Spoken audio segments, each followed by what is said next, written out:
Number 1.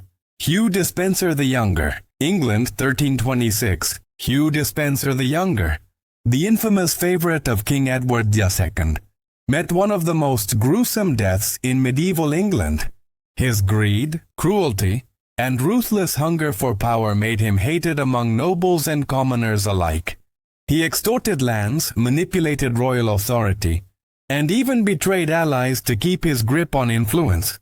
When Queen Isabella and her lover Roger Mortimer rebelled, Hugh was captured in South Wales. His enemies wanted not just death, but a spectacle to erase his name in shame. Stripped naked, he was tied to a ladder before a jeering crowd. His body was disemboweled, his genitals cut off as punishment for accusations of sodomy, and his entrails ripped out while he was still alive. Finally, he was beheaded and quartered, his remains sent across the kingdom as a warning. His terrifying end was a brutal message from nobles who had long suffered under his tyranny. Despenser's execution symbolized medieval England's savage thirst for revenge against corrupt power. Number 2.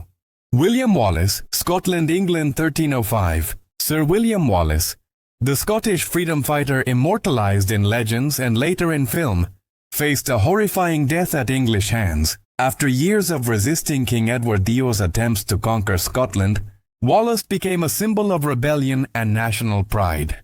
Betrayed by a fellow Scot, he was captured near Glasgow and dragged to London for trial. Accused of treason, a bitter charge since he never swore loyalty to the English crown, Wallace's fate was sealed. On August 23, 1305, he was paraded through the city streets, mocked, and tied to horses' tails. At Smithfield, he was hanged until nearly dead, then cut down while still conscious. His genitals were severed, his stomach slit open, and his bowels torn out before his eyes. Finally, he was beheaded and his body quartered, with his limbs displayed across Scotland as a warning. His dreadful execution was meant to crush Scottish resistance, but instead, Wallace's martyrdom inspired generations to fight on for independence. Number 3. Guy Fawkes, England 1606. Guy Fawkes, remembered every November 5th with fireworks, met a grisly end for his role in the Gunpowder Plot. Along with other Catholic conspirators, he sought to blow up the Houses of Parliament in 1605 and kill King James I, hoping to restore Catholic rule in England. The plot failed when authorities discovered Fawkes guarding the barrels of gunpowder beneath Westminster.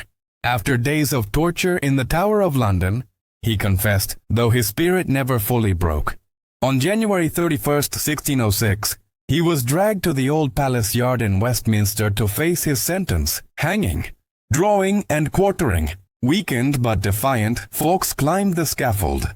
In a final act of defiance, he leapt from the gallows, breaking his neck to avoid the agonies of disembowelment. Still, his body was mutilated afterward, cut into quarters and displayed to deter others. His death was gruesome, yet his name lived on as a symbol of rebellion against oppressive rule. Number 4. Thomas Becket's murder, England 1170. Thomas Becket, Archbishop of Canterbury, was not executed in the traditional sense but brutally, murdered in one of the most infamous church killings of the Middle Ages. Once a close ally of King Henry II, Becket grew into a defiant defender of church rights against royal interference. His refusal to bend angered the king, who in frustration allegedly cried out, "Will no one rid me of this turbulent priest?" 4 knights took the words as a command. On December 29, 1170, they stormed Canterbury Cathedral, where Becket stood at the altar. With swords drawn, they struck him down, splitting his skull and scattering his brains across the sacred floor. The shocking bloodshed horrified Christendom, turning Becket into a martyr. Pilgrims flocked to his shrine, and the king was forced into penance.